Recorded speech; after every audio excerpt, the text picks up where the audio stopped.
প্রিয় শ্রোতা বন্ধুদের নমস্কার জানিয়ে একটি স্বরচিত কবিতা পাঠ করছি। কবিতাটির নাম দুঃখিনী মেয়ে। দুঃখিনী তুমি চিরদিনের জন্ম থেকে জন্মান্তরে, পাও না সোহাগ আদর শুধু ঘৃণায় ভরা মতান্তরে। দেবতা ঠাকুর নিঠুর তুমি, কেন করলে সৃজন অবলারে?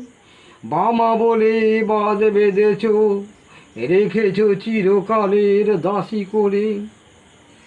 দেবতা ঠাকুর হও না পাষাণ, আমি মানি না কো তোমার বিধান। যায়া যারা তারাই মহান, বিশ্বজোড়া তাহার খ্যাতি।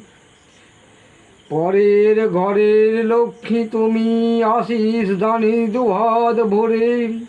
পালন করো বিশ্ব জগৎ তোমার বুকের দুগ্ধ দিয়ে। জননী আমার, ধাত্রী আমার, তুমি আপন আমার প্রিয়। কন্যা হয়ে এসো তুমি, পূজব ধান্য দুর্বা দিয়ে।